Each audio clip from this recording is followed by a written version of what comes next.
பூண்டி மகான் இவர் ஆரம்ப காலத்தில் ஒரு பித்து பிடித்தது போலவும் கீழ்ந்த ஆடைகளும் மயக்கமிட்ட பையும் கொண்டு நடக்க ஆரம்பிச்சாருன்னா நடந்துனே இருப்பார். அந்த மாதிரி இவர் என்ன பண்ணுறாரு ஏது பண்ணுறாரு சொல்லிட்டு யாருக்குமே தெரியாது.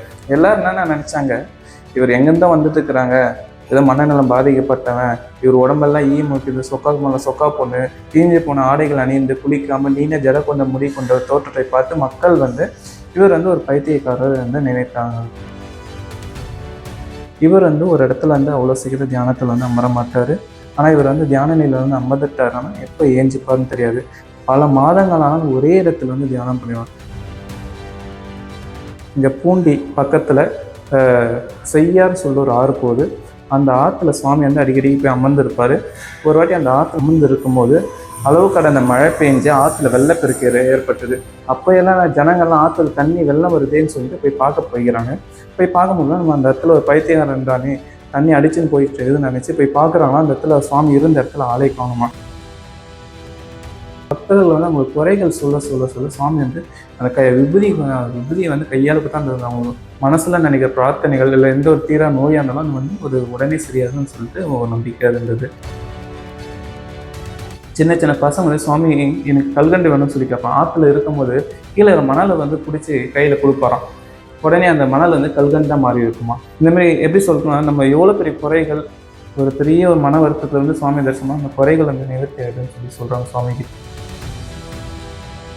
இவரை பிடிக்காதவங்க என்ன பண்ணுறாங்கன்னா, ஒரு நாள் ஒரு மரக்கடையில் உட்கார்ந்துக்கிட்டு இருக்காரு இவர். அப்போ அந்த மரக்கடை முதலால் என்ன பண்ணுறாரு, இவரை அனுப்பிச்சு வச்சா போதும் அப்படின்னு என்ன பண்ணுறாருனாக்கா ஒரு பஸ்ஸில் ஏற்றி அனுப்பிச்சு விட்டுடுறாராம். அப்பா இவர் கிளம்பிட்டாரு அப்படின்னு. ஆனால் ஒரு 10 நிமிஷம் கூட ஆகியிருக்காது. ஆனால் மரக்கடையில் அப்படியே தான் உட்கார்ந்துக்கிட்டு இருக்காரு இவர்.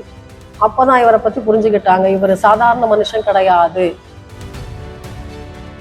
அந்த காஞ்சி பரமாச்சாரியார்கிட்ட பல அன்பர்கள் வருவாங்களாம் ஆசீர்வாதம் வாங்க. அப்போது எல்லாரும் சொல்லுவாங்களா, நாங்கள் இந்த மாதிரி கலசப்பாக்கத்தில் ஒரு மகானை பார்த்தோம், பூண்டி மகான் அப்படின்னு சொல்லும் பொழுது அவர் என்ன சொல்லுவாராம், அவர் பெரிய மகான், அவரெல்லாம் டிரான்ஸ்மிட்டர் மாதிரி, நாங்கள்லாம் வெறும் பல்பு மாதிரி, அவர் அங்கே சுவிட்சு போட்டாலும் இங்கே எங்களுக்கு பல்பு எரியாது அப்படின்னு. நான் வாழும் காலத்திலேயே சாம்ராட்டுன்ற மிகப்பெரிய பெயரை அவர் வாங்கியிருந்தார். அந்த பட்டம்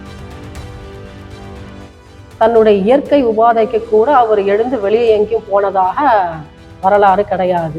நம்ம நினைக்கலாம் சாப்பிடலாம் தூங்கலாம், நம்ம வெளியே எழுந்து போகலாம், கொஞ்ச நேரம் நடமாடலாம், அப்படிலாம் கிடையாது.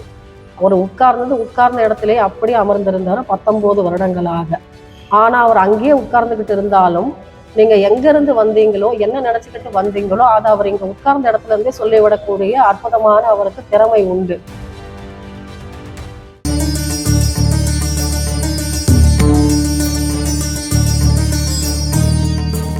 பொதுவாக மகான்கள் பல வகைகள் படுவாங்க. ஒரு குழந்தையாகவும், ஒரு பித்து பிடித்தவர் போலவும், மனநலம் பாதிக்கப்பட்டவர் போலவும் பல வகைகள் இருக்கிறாங்க.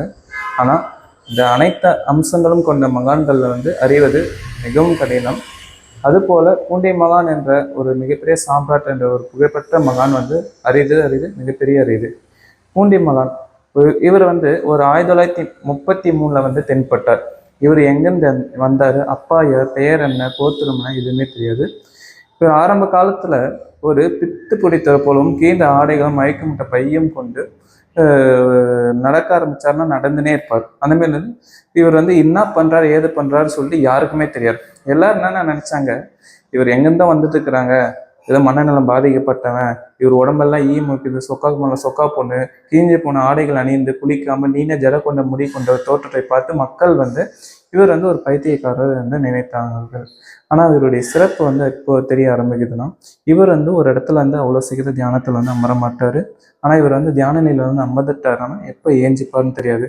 பல மாதங்களான ஒரே இடத்துல தியானம் பண்ணுவாங்க. அந்த டைமில் மழை பெஞ்சாலும், வெயில் அடித்தாலும், புயல் அடித்தாலும், இல்லை ஒரு எதனா ஒரு பூச்சி விலங்கு எது வந்தாலும் அந்த ஒரே இடத்துல தான் அமர்ந்திருப்பார். இவரை தாண்டி எதுவுமே நடக்காதுன்னு சொல்லுவாங்க. அதேமாரி இவருடைய நடக்க ஆரம்பித்தாருன்னா மாதம் கணக்கில் நடந்து நிற்பாராம். அவ்வளோ சீக்கிரத்தில் உட்கார மாட்டாங்களாம். திருவண்ணாமலையில் பார்த்தேன்னு சொல்லுவாங்களாம். உடனே பார்த்தா இங்கே வில்வாரணியில் பார்த்தேன் அப்படின்னு சொல்லுவாங்களாம். இவர் நடந்துனே இருப்பாராம் சுவாமி. அப்போலாம் சில பேர் வந்து இவருக்கு ஏதோ ஒரு ஸ்பிரிச்சுவல் பவர் சில பேர் உணர்ந்தவங்க இவர் ஒரு மகா சாமி அப்படின்னு நினைச்சாங்க. சில பேர் வந்து பைத்தியக்காரன், மனநலம் பாதிக்கப்பட்ட ஏதோ பண்ணுறான் அப்படின்னு சொல்லி நினைச்சாங்க. இவர் எப்போ ஒரு மகான் தெரிய ஆரம்பிச்சிச்சுன்னா, ஒரு வாட்டி இங்கே பூண்டி பக்கத்தில் செய்யார்னு சொல்ல ஒரு ஆறு போகுது. அந்த ஆற்றுல சுவாமி வந்து அடிக்கடி போய் அமர்ந்திருப்பார். ஒரு வாட்டி அந்த ஆற்றுல அமர்ந்து இருக்கும்போது அளவு கடந்த மழை பெஞ்சு ஆற்றுல வெள்ளப்பெருக்கு ஏற்பட்டது. அப்போ எல்லாம் ஜனங்கள்லாம் ஆற்றுல தண்ணி வெள்ளம் வருதேன்னு சொல்லிட்டு போய் பார்க்க போய்க்கிறாங்க. போய் பார்க்கும்போது நம்ம அந்த இடத்துல ஒரு பைத்தியக்காரன் இருந்தானே தண்ணி அடிச்சுன்னு போயிட்டு இருக்குதுன்னு நினச்சி போய் பார்க்குறாங்கன்னா அந்த இடத்துல சுவாமி இருந்த இடத்துல ஆளை காணுமா. எல்லாம் என்ன நினைச்சாங்க, அந்த தண்ணி வந்து அந்த பைத்தியக்கார சுவாமி அடிச்சுன்னு போயிடுச்சு, அவர் இறந்துட்டுக்கிற புலத்துக்கு ஊர் ஃபுல்லாக பரவ ஆரம்பிச்சிச்சு. அப்புறம் சில நாட்கள் கழிச்சு சுவாமி இருந்த இடத்த போய் பார்க்குறாங்களாம். போய் பார்க்கும்போது சுவாமி இருந்த இடத்துல சுற்றி மணலாகும். அதாவது அவர் இருந்த இடத்துல வந்து சுற்றி தண்ணி போது, நடுவில் மட்டும் மணல், ஒரு தலைமுடி மட்டும் மேலே தந்து உடலெல்லாம் மணலுக்குள்ளே இருக்குது.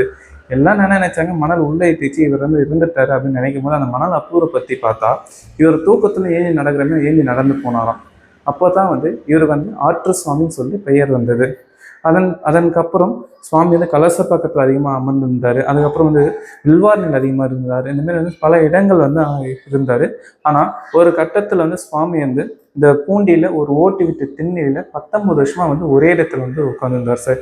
ஏஞ்சி நடக்கவும் இல்லை, எங்கேயும் போகவும் இல்லை. அந்த 19 வருஷம் உறங்கவும் இல்லை சுவாமி. அந்த 19 வருஷம் அமர்ந்த நிலையிலே வந்து சுவாமி யாருன்னா வந்து சுவாமி வந்து படுக்க வச்சதான் படுப்பாரா தவிர இவராக வந்து படுக்க மாட்டார். உணவு வந்து இவர் கையெழுத்து யாரும் சாப்பிட்டும் பார்த்தது கிடையாது. ஏன்னா இது பக்தர் வந்து விருப்பப்பட்டு ஊட்டி விட்டால் உண்டே சாப்பிடுவார் தவிர இவராக வந்து விருப்பப்பட்டு எதுவும் சாப்பிட மாட்டார். அப்படி சிறப்பு என்னன்னா, பக்தர்கள் வந்து சுவாமி பார்க்க பழங்கள், பூ மாலைகள், தின்பண்டங்கள் எல்லாம் வாங்கி வந்து கொடுப்பாங்க. சுவாமி வந்து அதை எடுத்து தின்பண்டங்கள் எல்லாத்தையுமே சாப்பிடும். அது எப்படி ஜீரணமாகுதுன்னே தெரியாதான். அதே பூ மாலைகள், பழங்கள் வாங்கி வந்து கொடுத்தாங்கன்னா அவர் வந்து எடுத்து ஒரு பக்கத்தில் வச்சுப்பாரோம் ஒரு அறையில். அந்த சிறப்பு என்னன்னா, அந்த தின்பண்டங்களும் பூ மாலைகளும் அது வந்து பழங்கள் வந்து அழுகி போகாதான் கெடாதான். பல மாதங்கள் ஆனாலும் அது வந்து நறுமணத்தோடு தான் இருக்குமா. அது வந்து எந்த ஒரு துர்நாற்றமும் அடிக்காதுன்னு சொல்லுவாங்க. 5 வருஷம் வந்து சுவாமி வந்து மலத்து மேலே அமர்ந்திருந்தார். அந்த மலத்து மேலே அமர்ந்தாலும் மலைவிட சுவாமின்னு சொல்லி கூப்பிடுவாங்க பூண்டிய சுவாமியை. அந்த மலத்து மேலே உட்காந்தா அந்த மலம் வந்து துர்நாற்றம் அடிக்காதான், ஈக்கள் முடிக்கலாம். அது வந்து சில வியாதிகளுக்கு வந்து பக்தர்கள் வந்து உணவாக மருந்தாக எடுத்து சாப்பிட்டு அந்த வியாதியை வந்து சரிப்படுத்திக்கிற ஒரு நம்பி இருக்குதுன்னு சொல்கிறாங்க. அதேமாரி ஒரு பெரியவர் வந்து சுவாமி உங்களுடைய வயசு என்ன அப்படின்னு சொல்லி கேட்கும்போது, சுவாமி என் வயசாரா, நான் திருவண்ணாமலை கோவில் கட்டும் போது கல் எடுத்து கொடுத்தேன், எங்கள் தாத்தா எனக்கு எட்டனா காசு கொடுத்தாரு, நான் பட்டினானே வேறு கடையை வாங்கி சாப்பிட்டேன், நீ வயசை கணக்கு பண்ணிக்க அப்படின்னு சொல்லிட்டு சுவாமியை பற்றி ஒரு சுவாமி வந்து ஒரு பெரியவர்கிட்ட பதில் சொல்கிறாராம். அதேமாரி காஞ்சி சங்கராச்சாரியர் வந்து நம்ம சுவாமி பற்றி ஒரு ஆர்டிக்கிளே சொல்லிக்கிறாரு. பூண்டி மகான் வந்து ஒரு மிகப்பெரிய டிரான்ஸ்ஃபார்மரா, நாங்கள் 0 வாட்ஸ் பல்பு மாதிரி, அங்கே சுவிட்சு போட்டால் இன்னைக்கு இங்கே லைட்டே எரியும், அப்படிப்பட்ட மிகப்பெரிய மகான் அவர். பூண்டி மகான் வந்து மிகப்பெரிய மகான் சொல்லிட்டு காஞ்சி சங்கராச்சாரியர் வந்து சொல்லியிருக்கிறாரு. அப்புறம் தபோவந்த ஞானந்த சுவாமிகள் வந்து என்ன சொல்லிக்கிறாங்கன்னா, பூண்டி மகான் வந்து ஒரு மிகப்பெரிய ஞானப்பழம், அவர் எட்டாத கனி, நீங்கள் எப்போ போனாலும் அந்த மகானை தரிசனம் பண்ணிட்டு வாங்க, உங்களுக்கு வரத்தை வந்து பழமாக எடுத்து கொடுப்பாரு, அப்படிப்பட்ட மிகப்பெரிய மகான் அவருன்னு சொல்லிட்டு காஞ்சி தபோவனத்தை இருக்கிற சுவாமி வந்து சொன்னாங்க. அதுக்கப்புறம் அது மட்டும் இல்லாமல் பக்தர்கள் வந்து அவங்க குறைகள் சொல்ல சொல்ல சொல்ல சுவாமி வந்து அந்த விபூதியை வந்து கையால் தான் அந்த அவங்க மனசில் நினைக்கிற பிரார்த்தனைகள் இல்லை எந்த ஒரு தீரா நோயாக இருந்தாலும் வந்து ஒரு உடனே சரியாகுதுன்னு சொல்லிட்டு ஒரு நம்பிக்கை இருந்தது. மிகப்பெரிய மகான் இவர் நவகண்ட யோக நிலை, கை கால் தனித்தனியாக போய் அடுத்தெல்லாம் உயிரோட இணைஞ்சு ஒரு பக்தர்களுக்கெல்லாம் வந்து ஒரு காட்சி கொடுத்தாரு. அதுவும் இரும்பியும் தங்கமாக்கி காமிச்சார் சுவாமி. அது மட்டும் இல்லாமல் ஒரு பெண்மணி வந்து அவங்க ரொம்ப வருஷமாக குழந்தையெல்லாம் மன வருத்தத்தில் இருக்கும்போது சுவாமிகிட்ட வந்து சுவாமியுடைய ஆசீர்வாதத்தில் அவங்களுக்கு நிறைய ஒரு அழகான ஒரு பெண் குழந்தை வந்து பிறந்துச்சுன்னு சொல்லுவாங்க.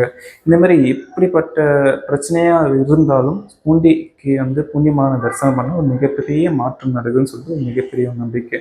இவர் வந்து சாட்சாத் அந்த ஈஸ்வரர் வந்து சொல்வார், நான் அண்ணாமலையர் அங்கே இருக்கிற அண்ணாமலையரை நான் தான், இந்த திண்ணியில் நம்ம பூண்டி சுவாமியை நான் தாண்டா அப்படின்னு சொல்லிட்டு இவரே சொல்லியிருக்கிறார் சுவாமி. அது மட்டும் இல்லாமல் ஒரு நண்பர்கள் வந்து திருச்சியிலேருந்து வரும்போது அண்ணாமலை தரிசனம் பண்ணிட்டு பூண்டி மகனை தரிசனம் பண்ணலான்னு சொல்லிட்டு வராங்க. அப்போ அந்த நண்பர்கள் 2 பேரில் ஒருத்தர் வந்து இந்த ஒரு மாலை ஒன்று வாங்கி போகலான்னு சொல்லிட்டு விருப்பப்படுறாங்க. சரின்னு சொல்லிட்டு ஒரு பெரிய தாவட மாலை வந்து வாங்குறாங்க. தாவட மாலை வாங்கினோடனே கூட அந்த அன்பர் வந்து ஆஹா இந்த மாலை இவ்வளோ அழகா இருக்குது, இந்த மாலை வந்து நடராஜருக்கு வந்து போட்டால் எவ்வளோ அழகா இருக்குன்னு சொல்லிட்டு மனசாலும் நினைக்கிறாரு. கூட அந்த நண்பருக்கும் வந்து இந்த விஷயத்த சொல்றாரு. ஆனால் அப்ப அந்த நண்பர் வந்து இல்லை இல்லை, இது பூண்டி மகானுக்காக வாங்கின மாலை, இது அவருக்கே போய் சமர்ப்பணம் பண்ணணும் அப்படின்னு சொல்லிட்டு அவர் சொல்றாரு. சரி, அவங்க திருவண்ணாமலை மாலை வாங்கிட்டு பூண்டிக்கு வந்து தரிசனம் பண்றாங்க சுவாமியை. அப்போ வந்து ஏண்டா நடராஜனுக்கு சாத்த வேண்டியதை இங்க இந்த பரதேசிக்கு ஏற்று வந்தா இந்த பரதேசிக்கு ஏற்றுப்பான் அப்படின்னு சொல்லிட்டு சுவாமி பதில் சொல்றாராம்.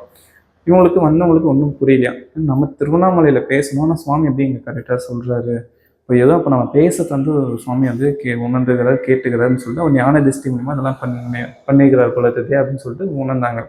அதுக்கப்புறம் சுவாமி ஒரு அடுத்த ஒரு சொல்றாராம், ஏண்டா அங்க இருக்கிற நடராஜனா நான் தான், இங்க இருக்கிற பூண்டி சுவாமி நான் தான், எங்க சாத்தானா ஒன்று தாமா, நீ போய் சாத்திட்டே வா அப்படின்னு சொல்லி சொன்னாராம். அப்படிப்பட்ட நிறைய விஷயங்கள் வந்து மக்களுக்கு வந்து உணர்த்துகிறார் சார். இவர் ஆற்றுல நடந்து போனோன்னா ஆற்றுல தண்ணிலாம் விலகி விட்டு போகும்னு சொல்லுவாங்க. அதன் பிறகு சின்ன சின்ன பசங்க வந்து சுவாமி எனக்கு கல்கண்டு வேணும்னு சொல்லி கேட்பான். ஆற்றுல இருக்கும்போது கீழே மணலை வந்து பிடிச்சி கையில் கொடுப்பாராம். உடனே அந்த மணல் வந்து கல்கண்டாக மாறி இருக்குமா. இந்த மாதிரி எப்படி சொல்லணும்னா நம்ம எவ்வளோ பெரிய குறைகள், ஒரு பெரிய ஒரு மன வருத்தத்துல வந்து சுவாமி தரிசனம் அந்த குறைகள் வந்து நிவர்த்தி ஆகிடுன்னு சொல்லி சொல்றாங்க சுவாமி கிட்ட. இவர் 1978 ஜீவசமாதி ஆனாரு. ஐப்பசி மாதம் அனுஷ நட்சத்திரம். இவர் ஜீவசமாதி ஆகி 47 ஆண்டு ஆகுறது. 47 வருஷமாகியும் பக்தர்கள் வரைக்கும் இங்கே வந்து கொண்டே தான் இருக்கிறாங்க. இங்கே நிறைய ஒரு மாற்றங்கள் மிராக்கல்ஸ் அது எல்லாமே நடந்து தான் இருக்குது. பூண்டி மகனே சொல்ல, நம்மங்களுக்கு நான் நடராஜன்டா, நீங்கள் வந்து என்னை வந்து முதல் நம்புங்க, அப்போ தான் நடக்கும் அப்படின்னு சொல்லி சொல்லுவாராம் சார். இப்படிப்பட்ட மகான்கள் வந்து இந்த அரிது. அதுவும் நம்ம மக்கள் வாய்ந்த நடமான ஒரு 47 வருஷமா மக்கள் இருந்த நூற்றாண்டுல இருந்த ஒரு மகானாக வந்து புண்ணிய மகானை சொல்லுவாங்க. மிகப்பெரிய மகான். இங்கே வந்து போனால் எப்படிப்பட்ட ஒரு பிரச்சனையான ஒரு நல்ல ஒரு தீர்வு காணும்னு சொல்லுவாங்க. நம்ம ஞான நிலையம் வரணும் அடையணும்னு மகான்கிட்ட வந்து அடையலாம்னு சொல்லுவாங்க. ஒரு மிகப்பெரிய மகான். இவர் எங்கும் நிறைந்திருக்கிற பரம்பொருள் சொல்லுவாங்க. அதனால யார் யார் உங்களுக்கு நீங்கள் எதிர்பார்க்குறீங்களோ அவங்களாம் வந்து இந்த புண்ணியமான தரிசனம் பண்ணிட்டு போனால் வாழ்க்கையில் ரொம்ப சிறப்பாக இருக்கும். சுவாமி வந்து ஒரு 19 வருஷமா வந்து ஒரு திண்ணையில் வந்து அம்மன் தரிசனாங்க. அந்த திண்ணை தான் வந்து இது இங்கே இருக்குது. இந்த திண்ணை வந்து சுவாமி இருக்கும் போது 19 வருஷமா வந்து ஒரே இடத்துல உட்காந்துருந்தார்.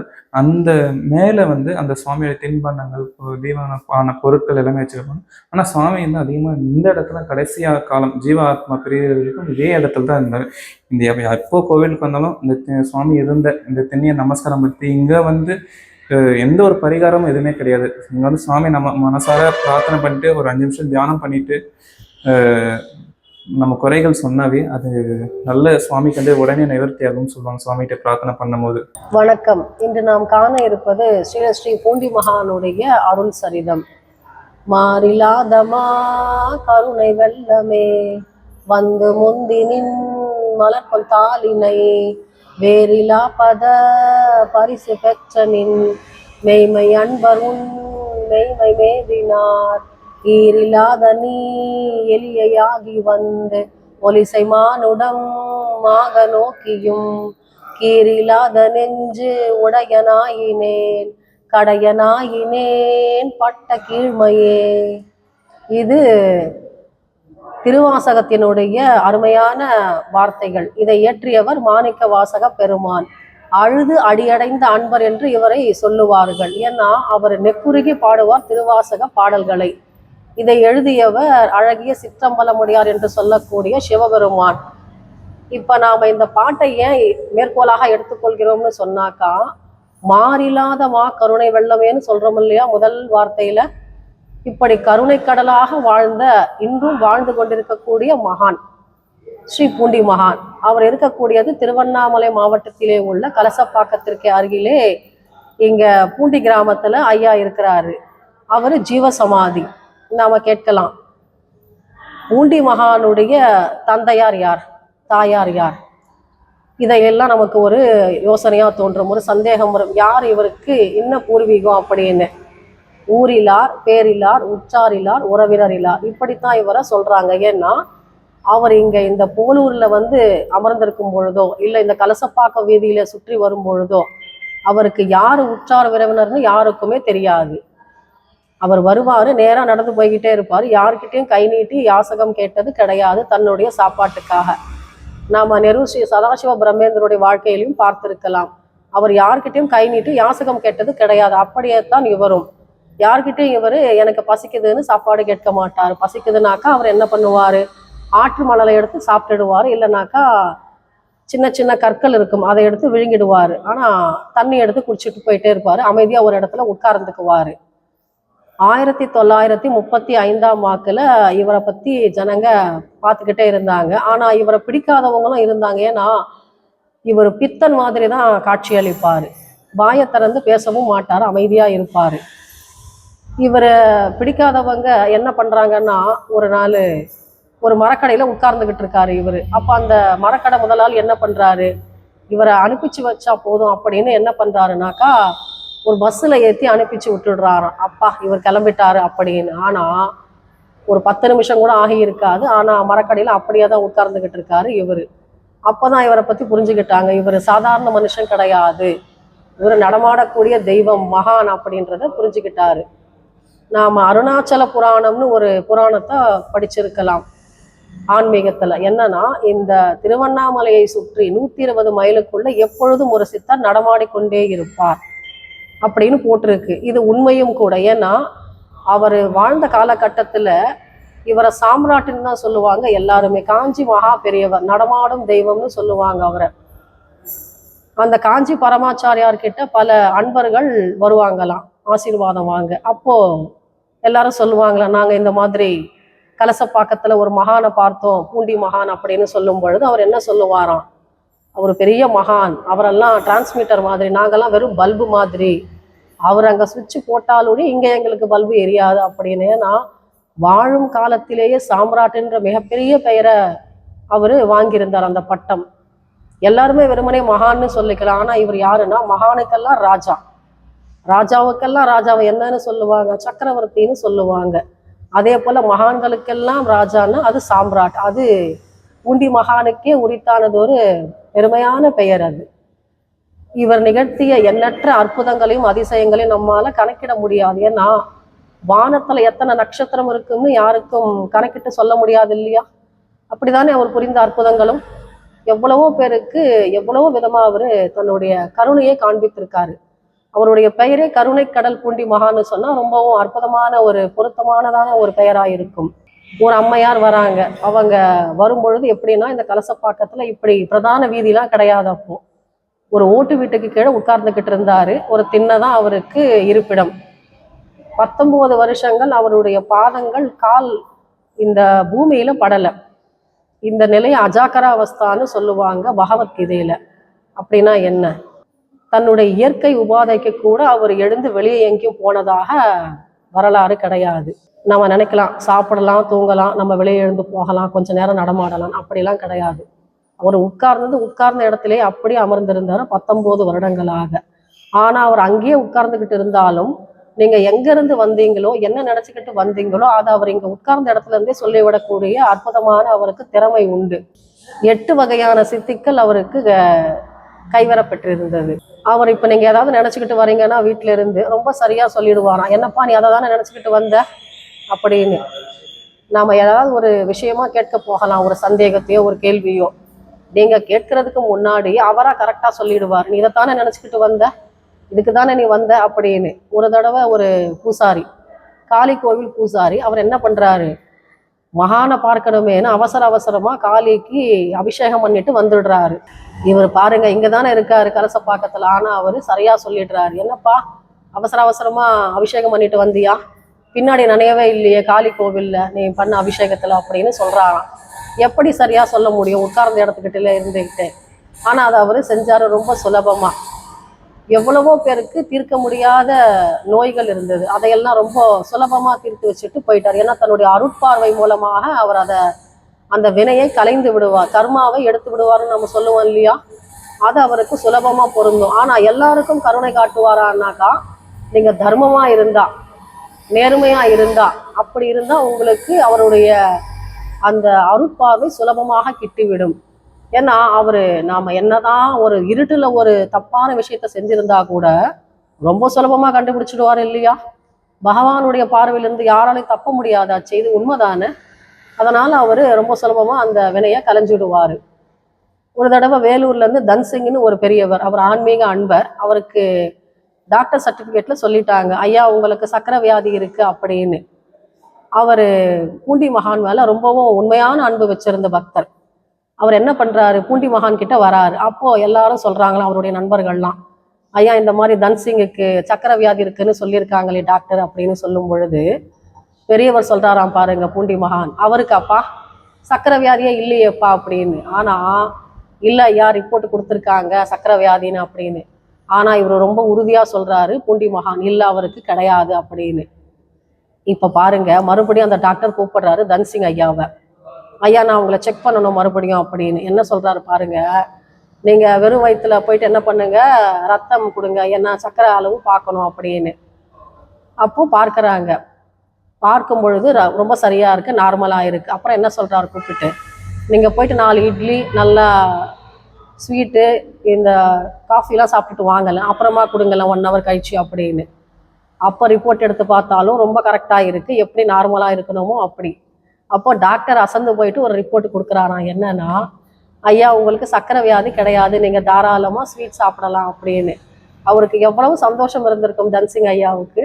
அவர் ஓடி வராரு பூண்டி மகானை பார்க்க, வந்து காலில் விழுந்து சொல்கிறாராம், என்னன்னா ஐயா எவ்வளோ பெரிய மிராக்கல் பண்ணியிருக்கீங்க நீங்கள், எனக்கு நோயின்னு சொல்லிட்டாங்க, சக்கரை வியாதின்னு சொல்லிட்டாங்க டாக்டர், ஆனால் அதை மாற்றி கொடுத்தீங்கல்ல, எப்படி மாற்ற முடியும், ஒரு தலைவிதியை மாற்ற முடியுமா? தலைவிதியை மாற்றக்கூடிய வல்லமை யாருக்கு உண்டு? சக்தி குருநாதருக்கு அல்லவா உண்டு, வேற யாருக்கும் கிடையாது இல்லையா? தெய்வத்துக்கு கூட அந்த சக்தி கிடையாது, குருநாதர்களுக்கு மட்டுமே, மகான்களுக்கு மட்டுமே அது கைவந்த கலை அல்லவா, அவர்களுடைய அருளால் மட்டுமே அல்லவா நம்முடைய கர்மாக்களை தீர்க்க முடியும். இதை உண்மை என்று அறுதிட்டு கூறியவர் அல்லவா, வாழ்ந்து காட்டியவர் அல்லவா பூண்டி மகான். அவர் 1978 நவம்பர் 3ஆம் தேதி மகா சமாதி அடைந்தார். நாம நினைக்கலாம் மற்றவர்களையோடு இவரை ஒப்பிடக்கூடாது, இவர் ஜீவ சமாதி, இன்னமும் ஜீவனோட உயிரோடு உட்கார்ந்துகிட்டு இருக்காரு. நீங்க என்ன கேட்டுட்டு வரீங்களோ அது அவரு உட்கார்ந்த இடத்துல இருந்தே கேட்டுக்கிட்டு இருக்காரு. வெறுமனே சமாதி கிடையாது, இது ஜீவ சமாதி. நாம எப்படி ஷீரடி சாய்பாபாவை ரொம்பவும் பெரிய மகான்னு கொண்டாடுறோம் மகாராஷ்டிராவில், அப்படியே இப்படி நமக்கு தமிழ்நாட்டில் கிடைச்சிருக்காரு மிகப்பெரிய மகான். நாமெல்லாம் பெருமைப்பட்டுக்கலாம், தமிழ்நாட்டில் எங்க திருவண்ணாமலையில ஒரு அற்புதமான மகான் இன்னமும் உயிரோடு இருக்காரு, ஜீவசமாதி அப்படின்னு நாம பெருமையா சொல்லிக்கலாம்னா அவரு பூண்டி மகானையே சாரும் அந்த பெருமை. இந்த வாய்ப்பு கிடைத்தமைக்கு நான் மிகவும் நன்றி கூறிக்கொள்கிறேன். ஏன்னா அவரை பத்தி பேசுறதுக்கே நாம புண்ணியம் செய்திருக்க வேண்டும். அவர் சமாதியான 3 நாட்களும் நன்றாக மழை கொட்டி தீர்த்ததாம், அவ்வளவு அருமை. அவருடைய உடல் வாடவில்லை, இன்னமும் அவர் உயிரோடு இருக்காரு. நாம தேடி வந்து அவருடைய பாதங்களை தொட்டு வணங்கினாலே நம்முடைய அத்தனை தோஷங்களும் நீங்கிவிடும். நம்முடைய கர்மாவை குறைக்கக்கூடிய மிக அற்புதமான மகான் பூண்டி மகான். அவர் இந்த கலசப்பாக்கத்துல இன்னமும் இருக்காரு உயிரோட. நாம் அவருடைய திருவடியை தேடி அவர் அடைஞ்சோம்னாக்கா நம்முடைய அத்தனை கஷ்டங்களும் நீங்கிவிடும். அவரை ஏன் ஆற்று சுவாமின்னு சொல்றாங்க? ஏன்னா பூண்டி மகான்ன்ற பேரு பிரதானமா இருக்கு, ஆனா ஆற்று சுவாமிகள்னு ஏன் அவருக்கு ஒரு திருநாமம் இருக்குன்னா, செய்யாறுல அப்போ நிறைய வெள்ளம் வந்ததாம்.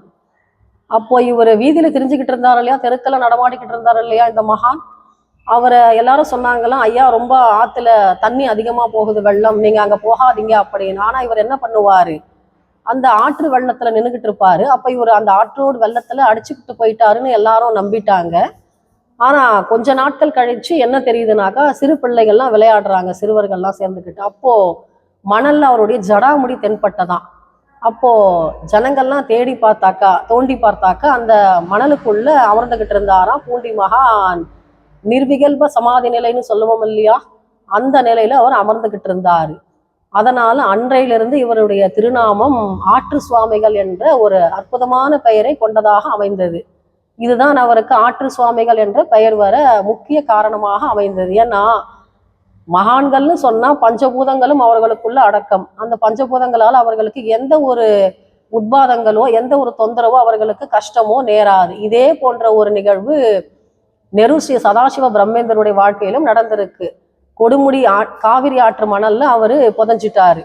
ஒரு 3 மாதம் கழித்து அவரை தோண்டி எடுத்தார்கள். அவரும் இதே நிர்விகல்ப சமாதி நிலையில இருந்தாரு.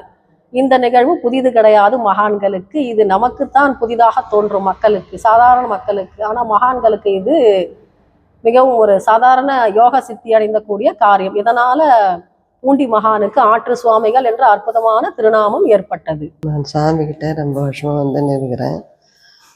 யாருக்குரிய 60 வருஷம் ஆச்சு எனக்கு கல்யாணம் ஆகி. எங்கள் வீட்டுக்காரர் இருக்கும்போது இவர்கிட்ட வருவார். அவர் ஏதாவது எங்கெல்லாம் மாற்றிட்டாக்கா அங்கே வந்து அப்போல்லாம் குழந்தை ஆப்ரேஷன் பண்ணணுங்களே, அது கிடைக்கவே கிடைக்காத ஆள் இவர்கிட்ட வந்து கேட்டார், நீ வில்வாரணிக்கு போ, அங்கே வந்து 3 பேர் இருக்கிறாங்க, எடுத்துன்னு வந்து நீ செஞ்சு கொண்டாரு. அந்த ஆப்ரேஷன் பண்ணலைன்னா டிஸ்மிஸ் பண்ணுற மாதிரி வேலையை விட்டு எடுத்துற மாதிரி இருந்துச்சு. எங்கள் வீட்டுக்காருக்கு வாத்தியார் இந்த ஊர்லேயே வேலை செய்தார். அப்புறம் போய் கேட்டதும் அங்கே போனதும் கிடச்சிது. 3 பேர் வந்ததும் ஆப்ரேஷன் பண்ணிட்டாங்க. அப்புறம் எங்கள் தங்கச்சிக்கு இது ஒரு விஷயம். 2வது விஷயம், எங்கள் தங்கச்சி வந்து அவங்க வீட்டுக்காரு வாழை அனுப்பிச்சிட்டாங்க. அனுப்பிச்சிட்டு தான் அவர் இங்கே வந்த பிற்பாடு அவங்கள இட்டுன்னு வந்து காமிச்சு, உங்களுக்கு வாழ்வு வேணும், நீங்கள் தான் கொஞ்சம் உதவி பண்ணணும், எங்களுக்கு எதனா ஆதரவு இந்தமாக காட்டணும்னு.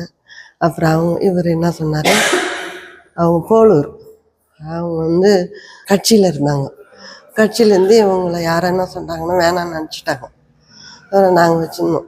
எங்கள் தங்கச்சி 5 குழந்தை, அவங்களுக்கு 5 குழந்தை எப்படி சமாளிக்க முடியும், வீட்டுன்னு போ அப்படின்னு. எங்கள் அம்மா வீட்டில் இட்டுன்னு 3 குழந்தைய விட்டுட்டு 2 குழந்தைய எடுத்துன்னு வந்து நான் வச்சுருந்தேன்.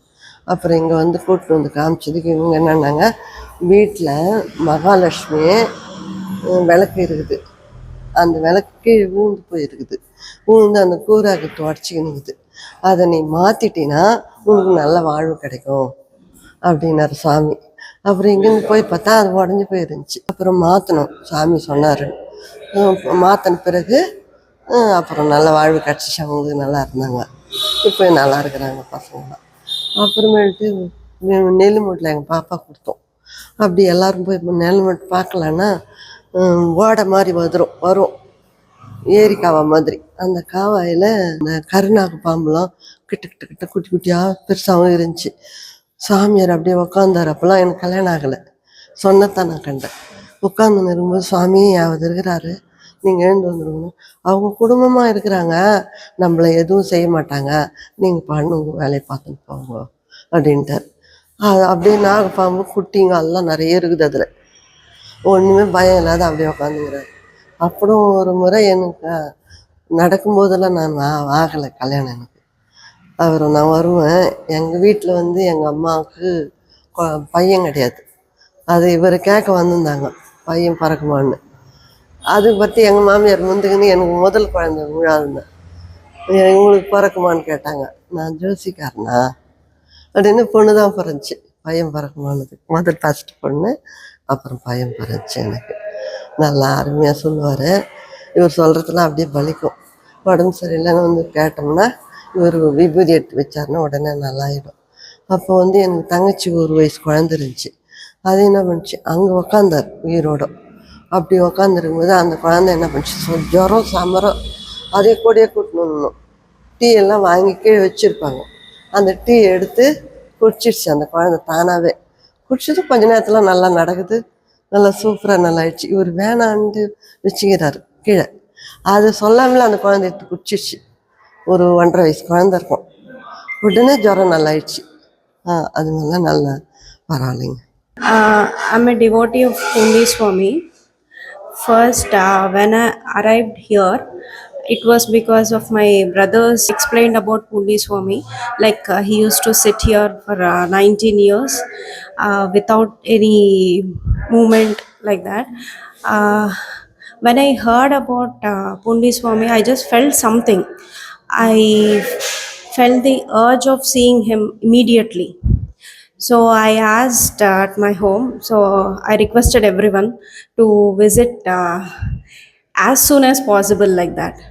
And when I visited Pundi Swami, I couldn't even explain in just mere words, because I felt complete peace of mind. I was not at a good place actually. I was having many troubles. I was worrying about many problems then. But as soon as I saw Pundi Swami, everything was stopped. It was like still, and I felt peace here. Since then, I'm visiting Pundi Swami. With his grace only, I got married. Now I'm blessed with a son, and that too, same as Pundi Swami. On his feet, he has 6 fingers. My son got 6 fingers on his left hand. That is a biggest blessing.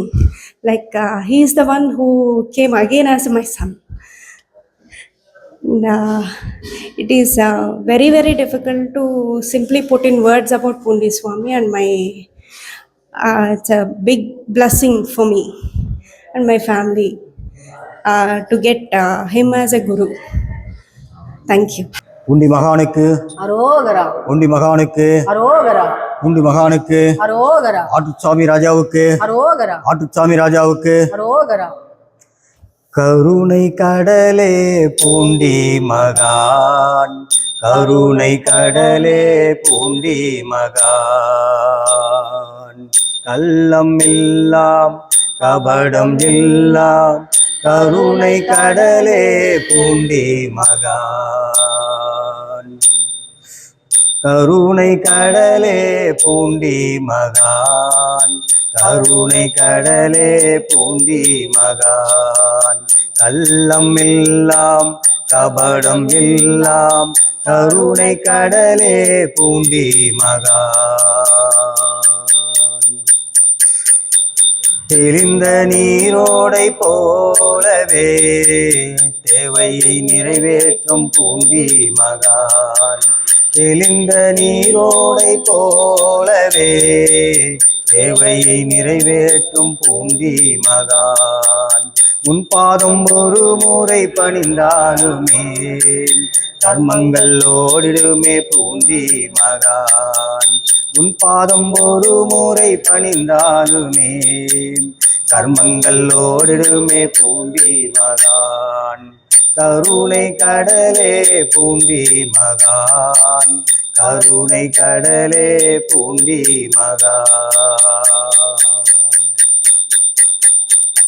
நவகண்ட யோகியே Poondi மகான், இந்து நாகானே பூண்டி மகான், நவகண்ட யோகியே பூண்டி மகான், சுயம்பு மகானே பூண்டி மகான், தவத்தில் நீயும் இருந்தாலுமே தர்மமாய் உன்னிடம் வந்தாலுமே, தவத்தில் நீயும் இருந்தாலுமே தர்மமாய் உன்னிடம் வந்தாலுமே, கர்மத்தை போக்கி கவலை நீக்கி காக்கும் கடவுளே பூண்டி மகான், கர்மத்தை போக்கி கவலை நீக்கி காக்கும் கடவுளே பூண்டி மகான், கருணை கடலே பூண்டி மகான், கருணை கடலே பூண்டி மகான்,